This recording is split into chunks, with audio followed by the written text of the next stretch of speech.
Okay, so shall we start? Good. So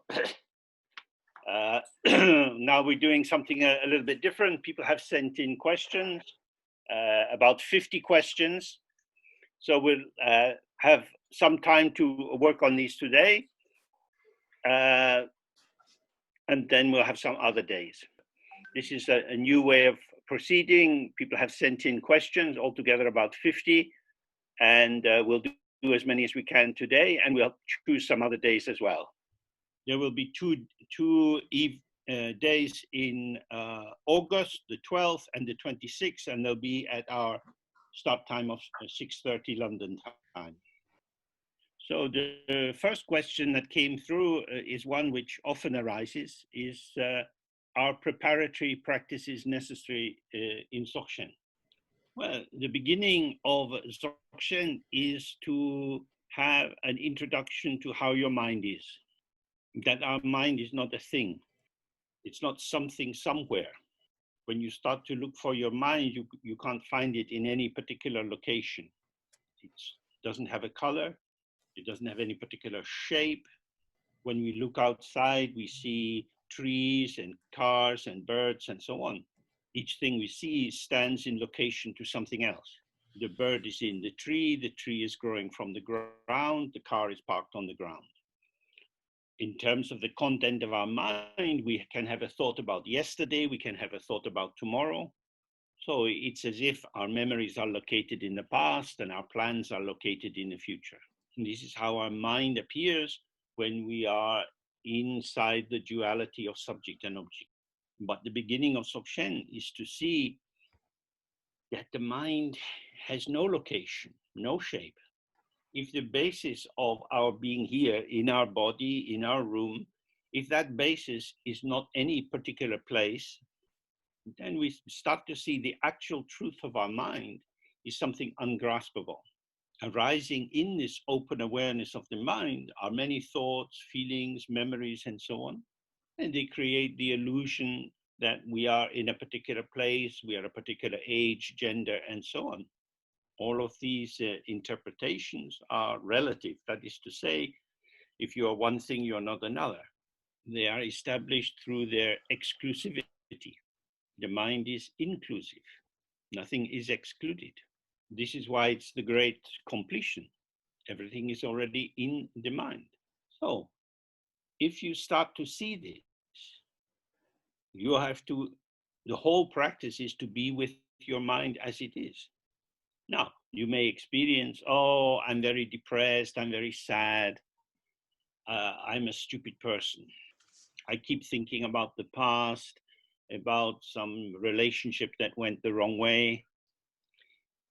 If you can recognize that you are creating this narrative by joining together these patterns of thoughts and emotion and sensation, then you can start to see their empty or luminous quality.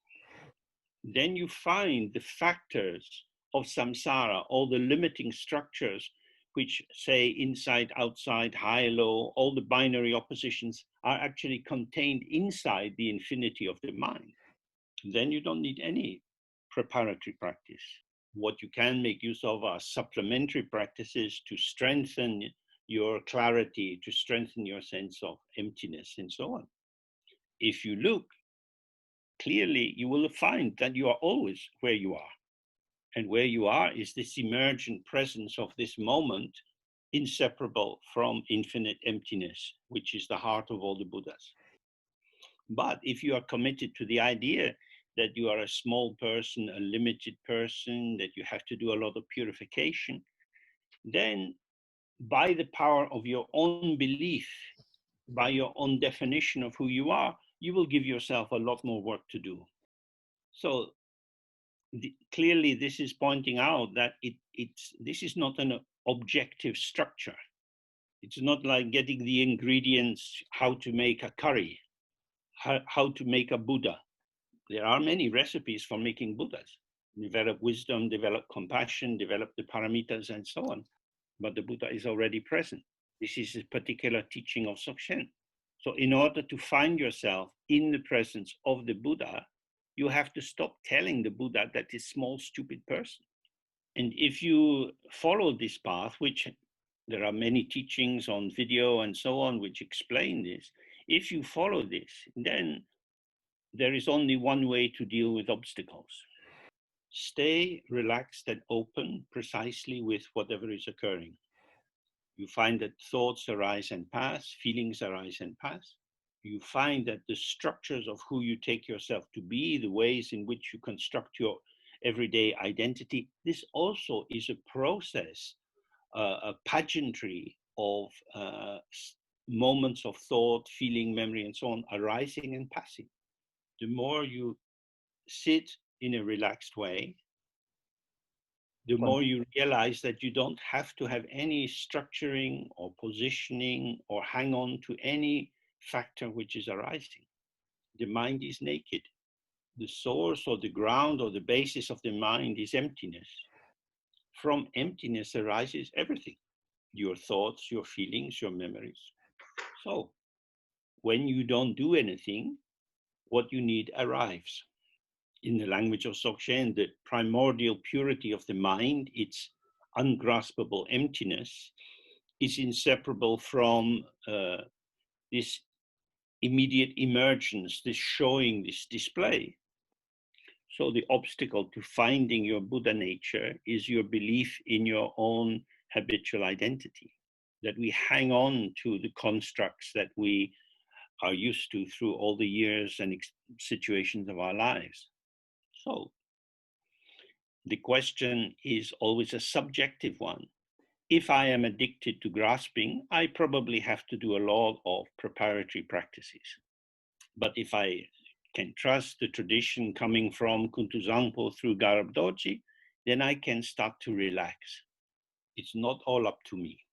The less I do, the easier it is. So when you see that, no need for preparatory practices, and there is no need to develop many different antidotes to different situations, whether you have a tendency to loneliness, to despair, to anger, jealousy, whatever your tendency, whenever you are sitting and you find yourself trapped in this identification, the instruction is always don't try to change it. We find the middle way between fusing into what is occurring and trying to push it away. Stay relaxed and present with however it is. Then you see that depression or sadness arises, fills the mind, and vanishes. If you really see that you actually are now the space of awareness within which this feeling tone is manifesting, then it comes and goes and you remain the same. But if you feel yourself persecuted by these feelings and moods and memories, and you don't want to have them, then you're involved in an endless struggle to manage your mind. If you adjust it in one direction, you find that again, you have to slightly turn it to the other direction, and you're then caught up in an endless movement of trying to improve and be in control of your life situation. Then the harder you try, the further you become from where you are. And paradoxically, the less hard you try, the more you find that you are precisely where you are. So the next question is about the duration and frequency of practice, particularly if you're still in a lockdown situation and you're not going out. So this always depends on the kind of practice you're doing. The most important thing is you, not you in your ego self, but you as the site of awareness. So how you are working with yourself, how you are being with yourself, depends on what you want to do. So if you decide, oh, I have to do for example, a tantric nundro, do different practices like prostrations and bodhisattva vow and so on, each more than 100,000 times. You have a lot to do. So it helps if you can do many hours of practice every day. You have to do the prostrations. It's an activity. You have to offer the mandala. You have to do the Vajrasattva mantra. In Dzogchen, When we are sitting, we are not doing the meditation. We are relaxing into the always already presence of the open radiance of the mind. It's not something that we do. It's something that we open to, which is. So that's a very big difference. In order to be present with yourself, you want to be relaxed here. And so we sit for 5 minutes, 10 minutes, and just allow ourselves to open to the flow of experience. And then we take that into our engagement with reading or writing or cleaning your teeth. If you get up in the morning and you go out of the door of your house and you see the sky and the wind blowing the clouds, you are not making the morning. You are putting yourself into a place of availability to receive the morning. So you just open your eyes, open your ears. You hear the birds singing. Oh, morning, beautiful. The morning is there. Your mind is already here. Of course, if you realize that you don't have any coffee, then you have to walk to the shop to buy coffee and bring it home and make coffee. Our activity is energy moving in the field of open awareness. It is dynamic and ever-changing. The difference between that and when you're sitting is that when we sit, we allow the movement to be unimpeded. But when you decide, I need to go to the shop to buy coffee, you enter a relative world. If you're in a hot country, a t-shirt is enough. But if it's wet, you might need an umbrella or a coat. Perhaps you need to make sure you have some money with you, because engaging in the world is shape exchanged with shape, the shape of the packet of coffee and the price, some euros or whatever. In that moment, you are movement in the field of movement, which is inseparable from the whole display arising within emptiness. So when you're sitting, you're more concerned with primordial purity or unborn emptiness. When you're clear that this is the arena or the sphere or the basis of everything, then you see that movement is non-dual with or inseparable from emptiness. So now walking to buy your coffee is the continuation of your practice. Present with each moment, the turning of your shoulders, bending, going around the corner, stopping for a car, and so on. So if you have that understanding, then you don't need to spend a lot of time sitting. The issue is presence or awareness. Normally, we are conscious of our world. That is to say, we hear sounds, we think about what happened yesterday. That is to say, consciousness takes an object. So you make the coffee and you pick it up. Oh, it's a bit hot. You become aware, oh, too hot. The coffee is too hot. It's too hot for me. The heat of the coffee is relational to the quality of my lips. Some people can take very hot experience in the mouth, some people not. But the functioning of consciousness tends to objectify the situation. I say, the coffee is too hot. That thing out there is too hot. It is inherently too hot, essentially too hot. So in that way, our own way of apprehending the world separates subject and object. So if you live inside this method of conceptualization, your life energy is channeled towards chopping up the world into discrete separate entities. Not only that, but we attribute particular qualities to the objects we encounter and see these qualities as inherent. And that evokes particular reactions in us like jealousy, pride, desire, ambition, and so on. So when you experience yourself as only being like this, you have a lot of work to do. You might think, I want to develop my potential. I want to become a better kind of person. But if we're interested in Dzogchen, then we have to think, well, what kind of person am I? And we might see, I'm the kind of person who is so in love with the clouds that I never see the sky. Without the sky, where would the clouds be? But I am fixated on the cloud, my memories, my hopes, my regrets. So in Dualistic thought, we try to remove the clouds from the sky. But with non-duality, we see, oh, the clouds are not different from the sky. The sky is open and empty. The clouds are patternings, moving according to the force of the wind. Clearly, they have no defining essence of their own. And we see, oh, my thoughts are like that. My feelings are like that. So when you see clearly, the sky is the main dish.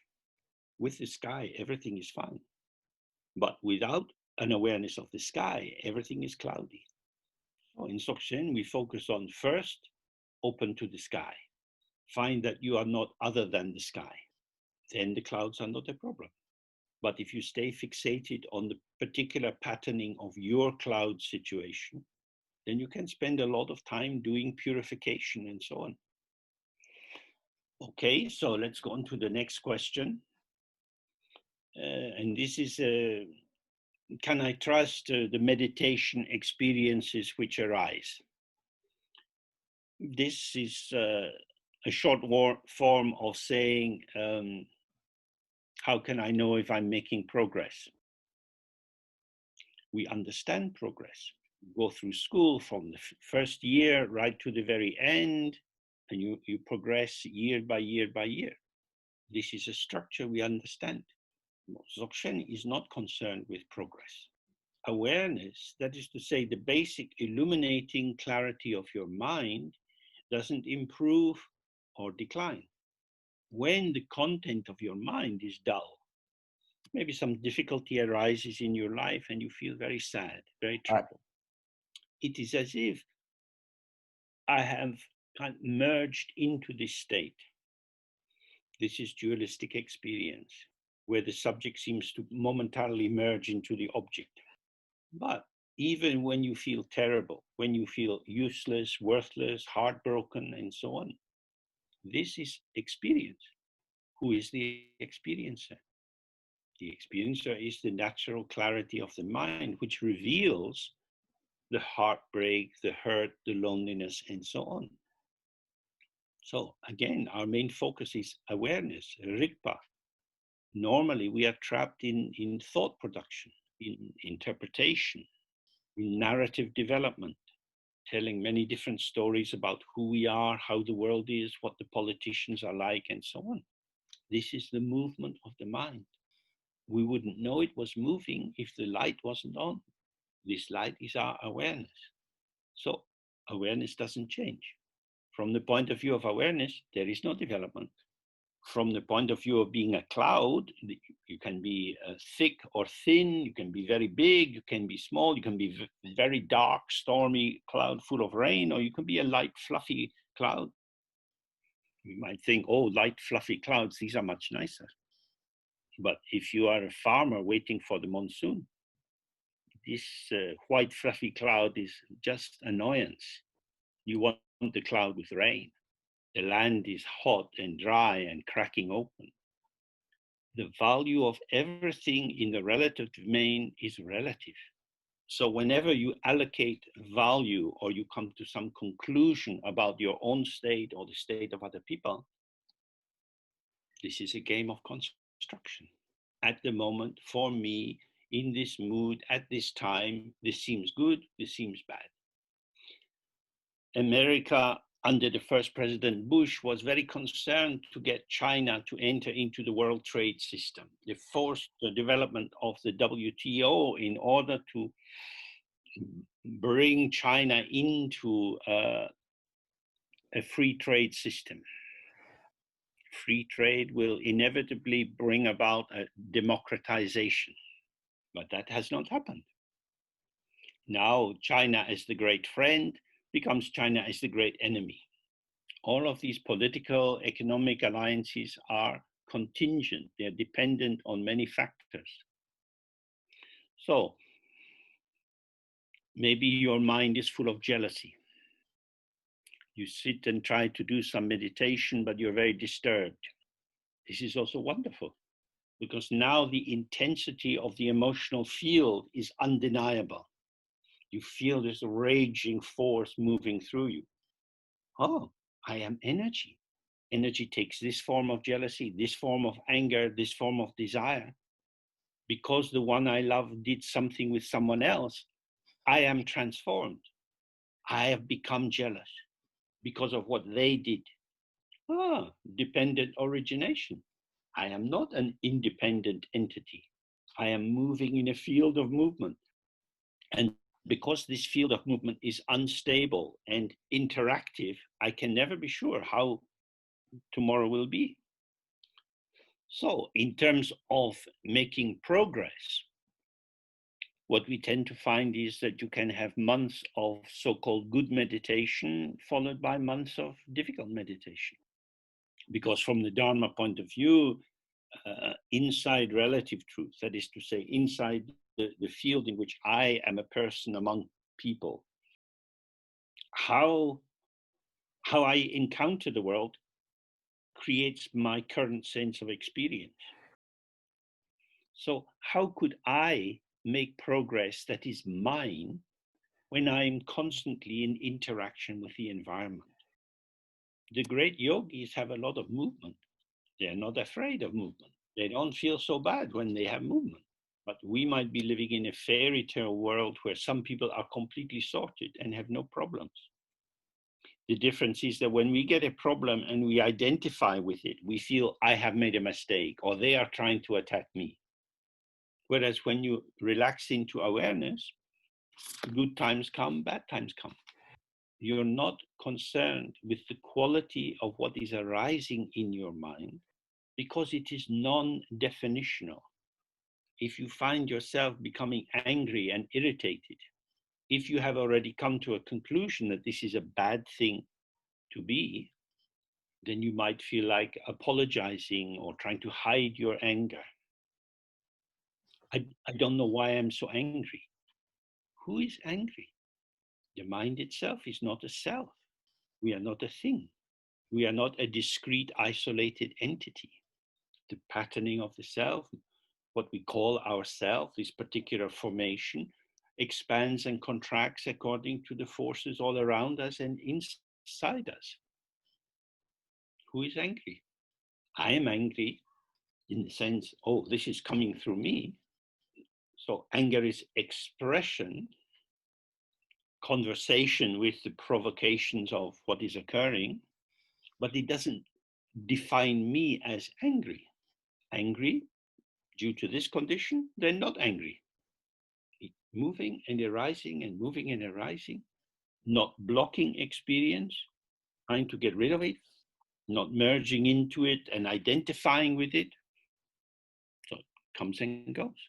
Oh, you could be meditating for many, many years and then find your mind is suffused with sadness or desire.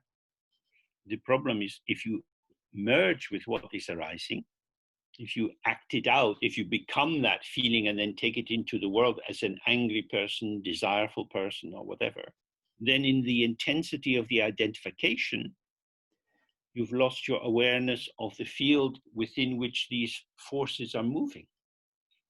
But without blaming yourself, you see this is a fusion. Stay present with the one who is fused in the anger or the desire, very, very close to it, but not inside it, and not holding yourself apart from it like subject and object. This is fully arising, and now it's dissolving. Then we see awareness is not touched by what arises. It is Vajra, indestructible.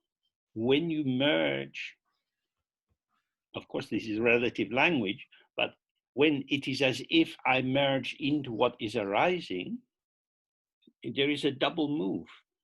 The intensity of the fusion and the forgetfulness of the situation arise together. So we can see it's always about the sky. Sky is the image for the infinite openness of the mind. The cloud is in the sky. The cloud doesn't cover the sky. It only covers it from my position down here looking up at the sky. But when you see, oh, the cloud is an ornament of the sky. The rainbow is an ornament of the sky. Maybe you prefer rainbows to clouds. just different kinds of ornaments. Sometimes you're happy, sometimes you're sad. Both are ornaments or movements or emergence of the mind. And the more you sit with your mind, however it is, without entering into judgment, then you see, oh, there is no progress to be made.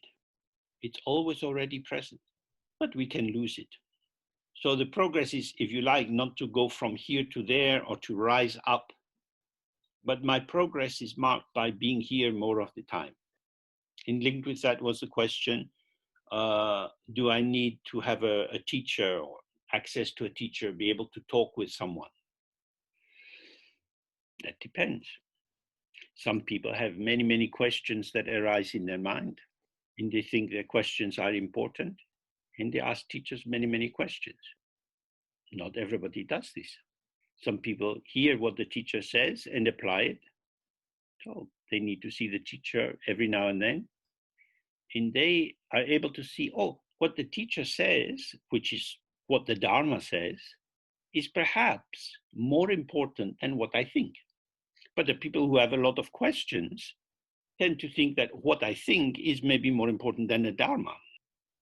So these people probably do need more access to the teacher, but they need to find a teacher who will be very patient with endless questions. And that might be quite difficult to find. So next question was, can a stable result be achieved, given that confusion can arise? So we have already looked at that. If you set up a binary opposition, a duality between clarity and confusion, then you feel happy when your mind is clear and unhappy when your mind is not clear. This indicates that the stability of absence of thought or the stability of a pleasurable sensation, this is some kind of state of arrival. I see the emptiness of everything. But in the practice, these are called nyam. These are meditation experiences. They arise due to causes and conditions. And so they are deceptive. So one can experience them, but let them go, or if necessary, dissolve them with a pat. If you allow the movement of the mind, then what you call good thoughts and what you call bad thoughts are equally coming and going, coming and going. As it says in many texts, good thoughts don't improve the mind. Good thoughts don't make for a more Buddha nature. Bad thoughts don't contaminate the mind. They don't destroy the Buddha nature. They are just passing through. So allow movement to move. Don't try to artificially stabilize the content of the mind, but relax in the awareness, which allows all kinds of experiences to come and go. Okay, so next question is about the nature of obscuration. And the question was about the different kinds of conscious, subconscious, unconscious. And what should one do with the fact that there may be factors operating inside you that you are not conscious of? Well, clearly it won't be helpful to become anxious and worried. Otherwise, you end up cleaning the floor 20 times a day because maybe some little bit of dirt is there. Being born in this kind of body, in a culture, we have many tendencies. Some of them are so familiar to us that we don't see them. With the rise of feminism, it highlights that habitual patriarchy and male entitlement is a cultural formation. But for many men, they just think, oh, that's how it is. Nothing to be examined. That's just how the world is. Women do that, men do that. So many constitutive factors of the structuring of our existence, our freedom to do some things, our inhibition in other areas, manifest through us by patterns we have internalized in our childhood. From the point of view of Dzogchen, don't worry about it. That's just how it is. doesn't mean that if you recognize that you have some habit formations which are unhelpful to other people, you wouldn't change them. Because the root of our understanding is that the mind itself as awareness is already complete. It doesn't need to be improved by fame in the world or money or other people thinking that you're a good person. All of these arrivals, all of these achievements are unstable. So, however your world is constituted, you want to see the dynamic nature of these structures. They are not fixed and written in any particular place. For example, lamas can sit on high thrones with many different levels of cushions which indicate symbolically their level of awareness. But they also sit on the toilet, sit in a motor car. They look bright and shiny in one situation, they look just very ordinary in another situation. The greatest insult you can do to anyone is to think you know them. We understand what this person is like. We were just telling a story. There are stories about ourselves and other people. Stories are built up by streams of sound coming out of our mouth. Nothing is established. So again and again, it's always don't grasp, don't construct. When people talk about different lamas or different yogis or different kinds of doctors or dancers or opera singers, these are stories. Or whatever they're talking about, whether it's doctors or lamas, it's always a story. Some people like the story, some people don't like the story. If you believe in the story, you think you've established that this person is wonderful.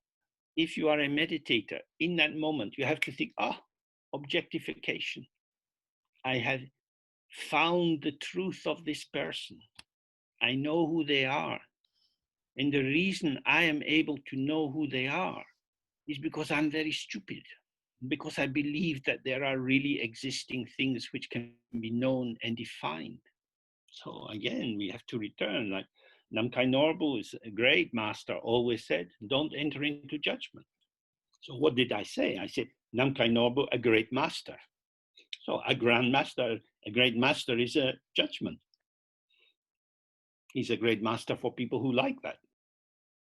For other people, not a great master. No, but he really is a great master, really existing great master.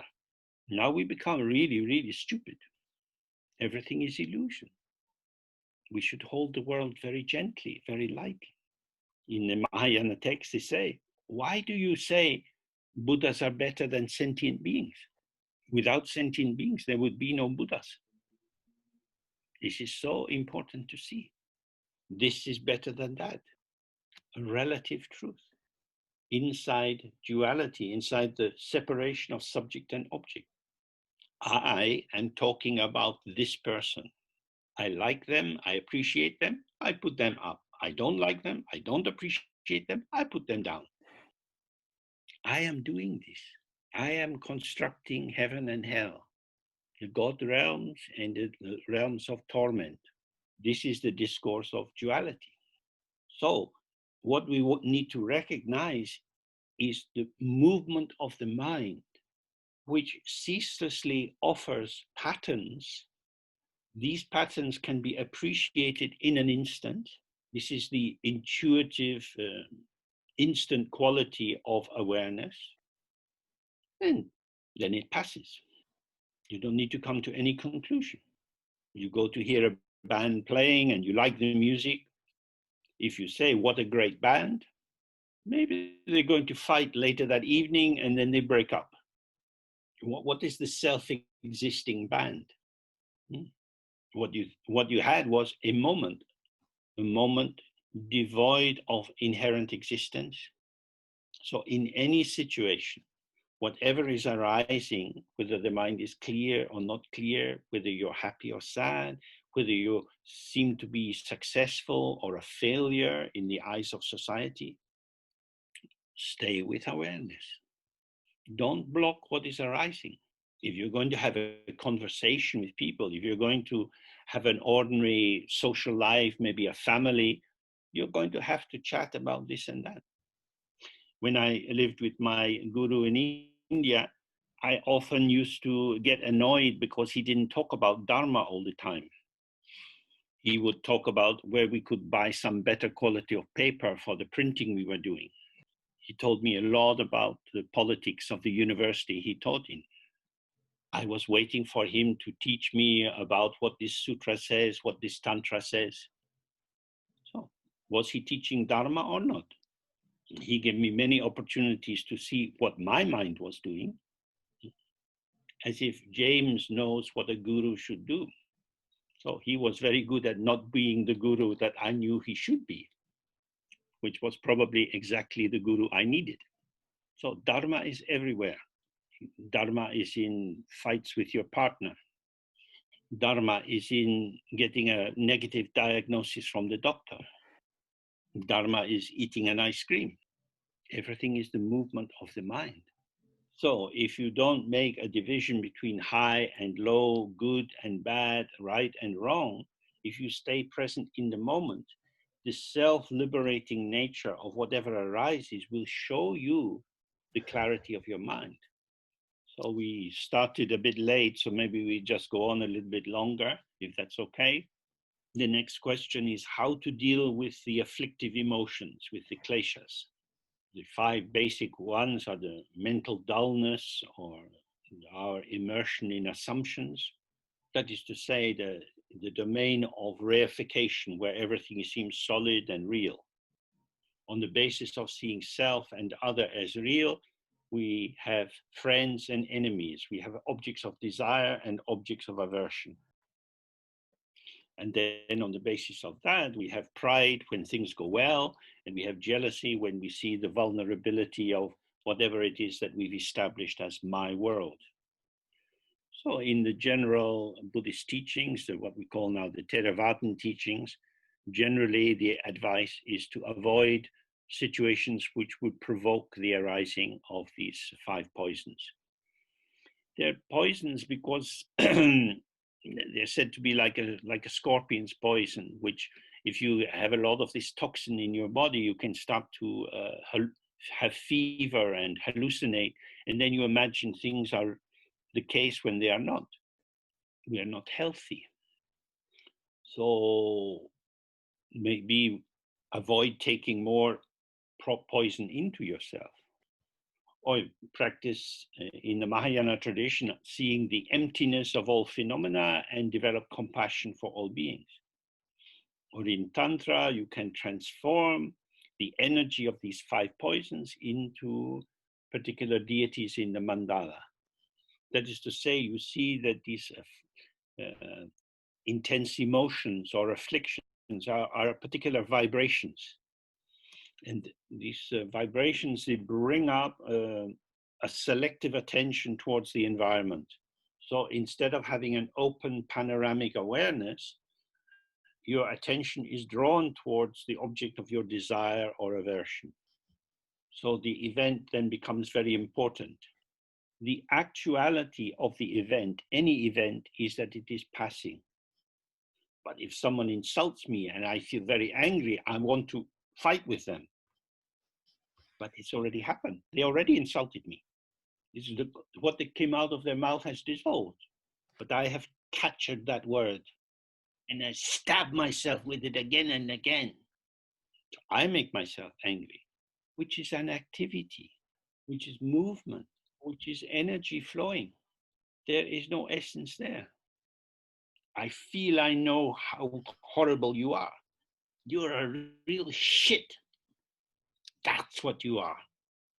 This is words dissolving. Nothing is established. You cannot define another person in the truth of their existence because their existence has no eternal truth. It is a moment of arising which has already passed. So that's how in Tantra, when you start to see everything is energy, you can see this as different kinds of gods and goddesses dancing and moving in the mandala. But in Dzogchen, we don't do this. because we don't have to work with the energy when we're sitting. When we're sitting, we allow the energy to arise and pass. Then you start to be unafraid of your mind. So you might think, oh, why did I say that? Oh God, what will they think of me? And in that moment, you contract and you freeze. If you are there, if you can just catch it in that moment, oh, it's already gone. This horror that if I see these people again, I feel so ashamed. They will be thinking this of me, that of me, is already gone. If you stay on the point of the arising of experience, self-liberation is an unchanging, ever-changing event. So in Dzogchen, we deal with the 5 poisons by not dealing with them. With the traditional example of the mirror, whether the reflection is beautiful or ugly, according to our aesthetic appreciation, it has no substance. So it doesn't harm the mirror. The greatest protection against the 5 poisons is to awaken to the indestructible Vajra quality of your own presence. Then you see movement is always moving. Sometimes up, sometimes down, but awareness is still, it doesn't move, doesn't change. It's not a thing, it's not standing in relation to or opposition to anything which occurs. So always we come back to the same point. Find the truth of your mind. Your mind is with you 24 hours a day, always available. But our consciousness, which is an aspect of the energy of the mind, becomes preoccupied with stuff. Don't struggle to remove the stuff. If there is a reflection, there is a mirror. If there is a lot of stuff in your mind, you have your mind. Stay with the mind that reveals the stuff.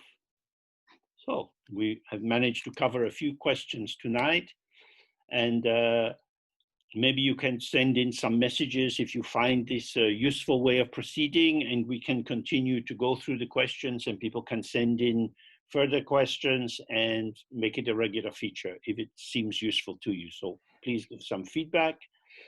And thank you to our translators, Milton and Juan, and to Yao for his background organizing, and the recording will be made available through Pedro and put onto the website.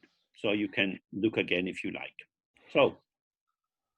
Vale, pues hemos podido Thank you cubrir. so much. Hemos podido. Thank you, Jane. Thank you. Thank you. Going on. 1 second, Yes. please. Thank you, James. Thank you, James. You have to stop the. Thanks, James. Thank you, James. Appreciate it. Thank you. Bye. Thanks. Good night. Thank you. It has arrived. So It was thank very, Juan, Milton, everyone. And very, Thank you. very helpful. Very helpful, Gracias. James. Very helpful. Very helpful. Okay, bye for now. Bye-bye. Bye.